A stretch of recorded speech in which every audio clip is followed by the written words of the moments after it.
謝賢的告別禮物太沉重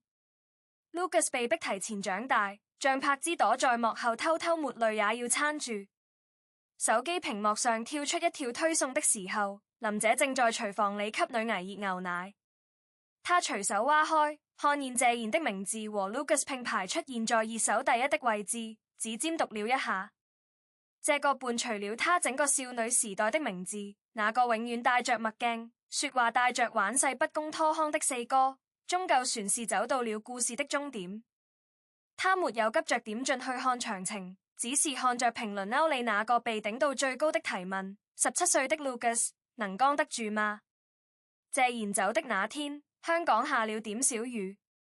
狗仔拍到的畫面裡，謝霆鋒戴着黑色口罩從醫院後門快步離開，全程沒有說一句話，只是上車前回頭望了一眼樓上的某個窗口。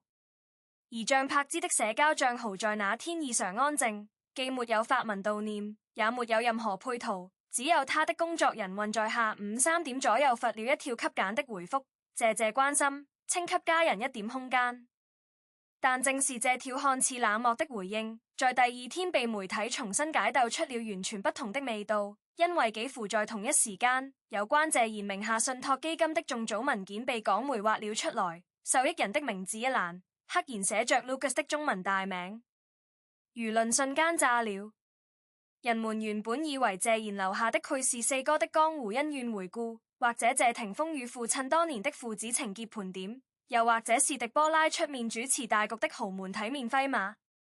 結果所有人的目光都被一份冷冰冰的法律文件睨了過去，幾億港元規模的信託基金沒有交給謝霆鋒，沒有留給謝婷婷，甚至沒有分給任何一個與謝賢有過情感糾葛的名字，而是直接跳過了整整一代人，落到了那個剛滿17歲的少年手裡。這個反轉嚟得太快，快到很多人還未從謝賢離世的消息裡緩過神來，就被迫開始思考另一個更現實的問題。Lucas 才17歲，他連大學的門都還沒邁進，怎麼接管這不足以改變整個家族格局的巨大財富？像柏茲就是在這樣的目光裡被重新推到台前的。他不是信託的直接受益人，卻成了所有人眼中最關鍵的幕後角色。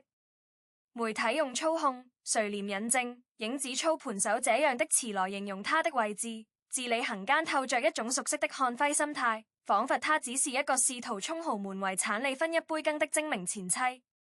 但如果你真的去看那段被反覆剪輯的偷拍視頻，畫面裡呈現的完全是另一回事。像柏茲被拍到陪同 Lucas 出現在中環某棟寫字樓的樓下，他穿了一件很普通的灰色外套，頭髮隨意紮在腦後，手裡拎着一個帆布袋，看起來就像任何一個陪孩子去辦重要手續的母親。而 Lucas 走在他前面半步的位置，黑色衛衣的帽子扣在頭上，肩膀的線條掹得很直。他側過頭跟像柏茲說了句雜麼，像柏茲點了一下頭，沒有伸手去拉他，也沒有拍他的肩膀，只是那樣安靜地跟在後面，像一道影子。這個畫面後來被無數娛樂號放大解讀，有人說張柏芝太繪演了，這種時候船不忘樹立詞冇人設，也有人感嘆他終於熬出頭了。從當年背着 Lucas 闖蕩片場的單親媽媽，到今天危子手裡握着幾億信託的幕後軍師，但很少有人真正去算一筆時間賬。Lucas 今年17歲，距離謝霆鋒和張柏芝離婚那年，剛好過去了整整一輪。12年前那個被媽媽抱在懷裡躲避鏡頭的孩子，如今已經長得比媽媽船高了。他的臉上有謝霆鋒年輕時的輪廓，但眉眼的弧度卻更像張柏芝那種柔和裡藏着倔強的感覺，幾乎一模一樣。謝賢留給 Lucas 的這份禮物，與其說是財富，不如說是一把鑰匙。只是這把鑰匙打開的不是保險舉，而是一個少年被迫提前進入成人世界的入口。信託基金的管理條款極其複雜，涉及到投資方向、資產配置、受益分配時間表以及一系列需要簽字確認的法律程序。這些內容即便交給一個成熟的職業經理人，也需要花費大量時間消化，更不用說一個剛剛中學畢業的孩子。而根據港媒挖到的那部消息，謝賢在設立這份信託時專門加了一條特別說明，在受益人年滿25歲之前，所有重大決策必須經由一名指定的監護顧問共同簽署才能生效。這個監護顧問的人選，像柏茲擁有最終提名權。就是這短短幾行字的條款，把張柏茲從旁觀席推上了操作台。他沒有任何法律意義上的控制權，卻掌握了思算把關人的關鍵票。這種設計既保存了這家財產的完整性，又無形中把張柏茲變成了那道最關鍵的閘門。謝賢這一手安排，不得不說是老江湖最後的精明。他給了信子最實打實的保障，也給了前人色最體面的權力，卻讓所有人都說不出半個不字，因為名義上，張柏茲並沒有動這家一分錢。但這份精明背後藏着的重量，只有當事人自己清楚。Lucas 去年在接受學校校刊採訪時曾說過一段話，當時幾乎沒有任何娛樂媒體轉載，因為那段採訪實在太不像一個星二代該有的畫風。他說，他從小就知道自己的家庭和別人不一樣，爸爸是謝霆鋒，媽媽是張柏芝，爺爺是謝賢，走在街上會被認出來，書包裡永遠備着口罩和帽子。他習慣了被比較，被拿來和爸爸比長相，和媽媽比性格，和爺爺比有沒有演藝天賦。他說這些的時候語氣很平淡，像在講別人的故事。然後記者問他對未來有怎麼打算，他說想先把書讀完，如果可以的話，想學點跟金融或者管理有關的東西，因為媽媽不太會看合同。這段採訪在謝賢離世後被重新翻了出來，轉發量短時間內破了10萬。評論歐里最讓人難受的一條留言是這樣寫的：他本來可以不用那麼早學會看合同的。是啊，17歲的孩子應該關心的是畢業舞會穿什麼，是暑假去哪裡旅行，是心儀大學的錄取通知書什麼時候來。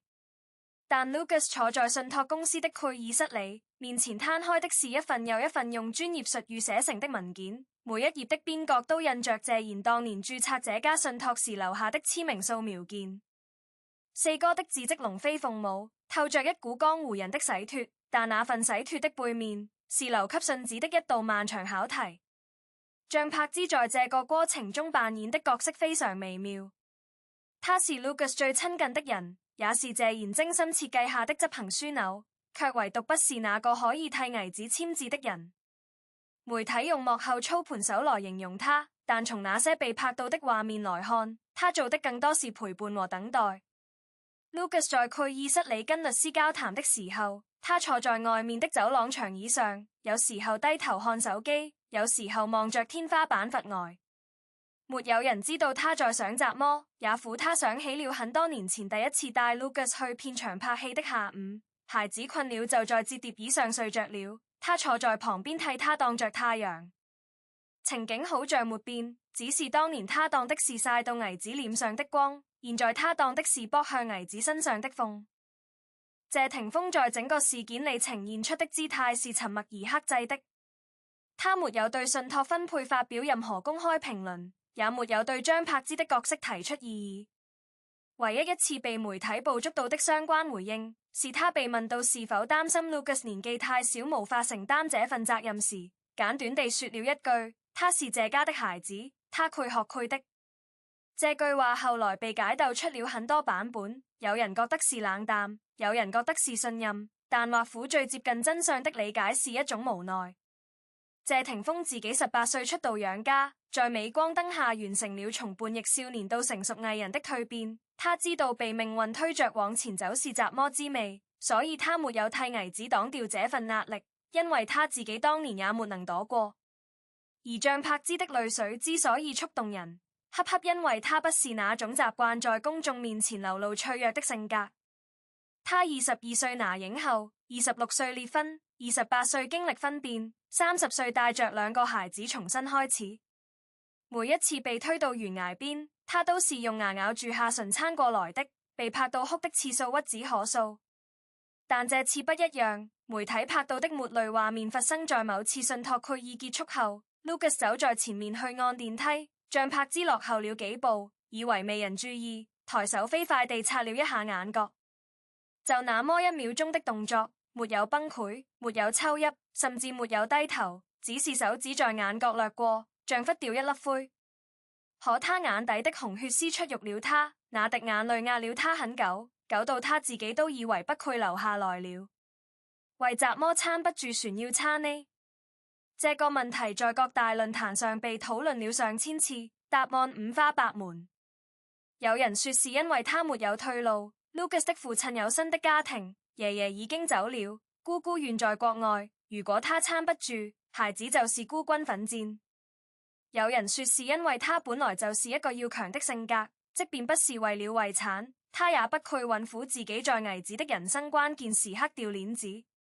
船有人說這是母性的本能，當孩子面對超齡的壓力時，媽媽會下意識地把自己變成一堵牆，哪怕牆本身已經在晃了，也要站穩了讓孩子靠在上面。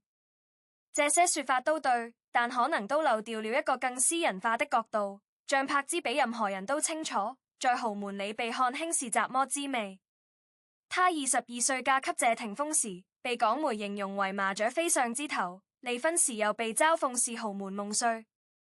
他曾經是整個謝家最邊緣的存在，而如今謝賢用一份信託把他擺回了棋盤中央。他不能辜負這份自來的認可，更不能讓 Lucas 成為別人口中那個守不住家業的少爺。於是我們看到的畫面就成了這樣 ：Lucas 坐在蓋爾桌前跟信託經理核對條款，像柏茲坐在走廊裡等他。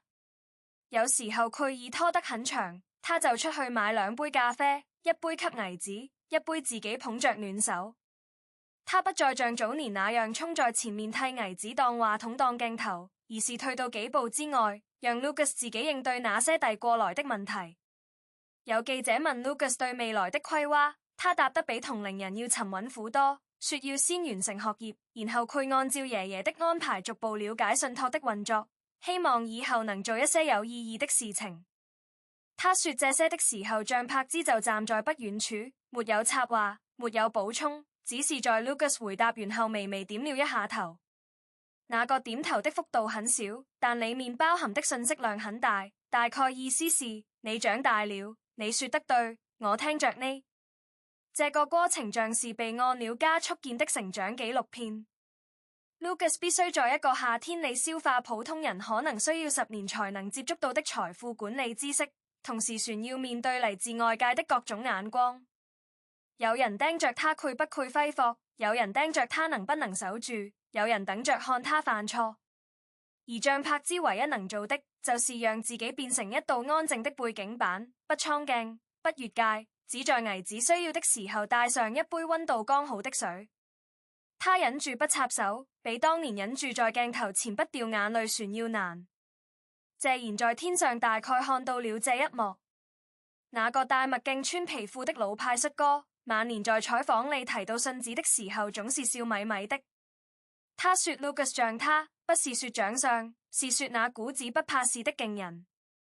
他把一輩子攢下來的家底用信託的殼包好帶給信子的時候，或許就已經預料到了今天這個局面，預料到了 Lucas 佢被迫提前成熟，也預料到了張柏芝佢默默守在旁邊。他給了信子財富，給了前人式位置，也給了謝霆鋒體面，卻把最難的那份功課留給了自己最痛的長孫。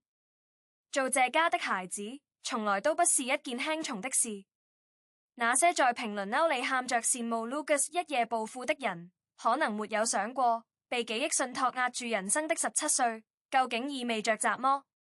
那個數字是爺爺留給他的印章，也是爺爺給他戴上的馬鞍。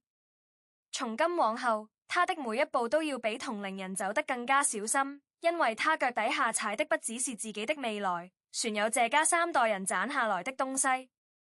像柏茲比誰都明白這個道理，所以他偷偷抹淚的那一瞬間，不是怎麼豪門心計的表演，只是一個母親提前看見了孩子將要面對的所有風浪，卻沒辦法替他繞開哪怕一朵浪花。好在 Lucas 看起來並不害怕。最近一次被拍到的時候，他獨自走出信託公司大樓，手裡拿着一份文件袋，步子邁得不算快，但每一步都踩得很實。像柏茲跟在後面幾步遠的位置，沒有像往常一樣戴着遮住半張臉的墨鏡，而是把整張臉露在外面，風把他的頭髮吹得有些亂，他沒有去攏，只是看着前面的背影，嘴角有一個很淡很淡的弧度。那個弧度像是終於鬆了口氣，又像是剛剛攢足了下一口氣。做母親的大概就是這樣，眼淚不會消失，但眼淚流完之後，手裏的事情船得繼續撐着做完。說到底，這份告別的禮物之所以沉重，不是因為裡面的數字後面有幾個零，而是因為他把一個少年從磨憂磨勞的河岸一下推進了需要自己掌舵的水流。但換個角度想，謝賢選擇在離開之前把這份禮物交出去，或許正是因為他篤定 Lucas 身邊站着張柏芝，而這個女人從來都不配在風浪面前重手。回到這件事本身，我們看到的是一份信託文件的流出，一則媒體報道和幾段偷拍畫面組成的片段式敘事。這些碎片可以拼湊出故事，但拼不出全貌。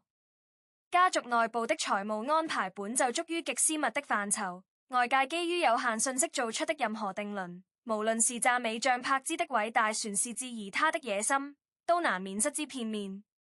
Lucas 是否準備好接管信託，只有他自己和身邊最親近的人能夠判斷。而張柏芝在幕後的角色究竟是無私守護，還是精於算計，也只有當事人心裡清楚。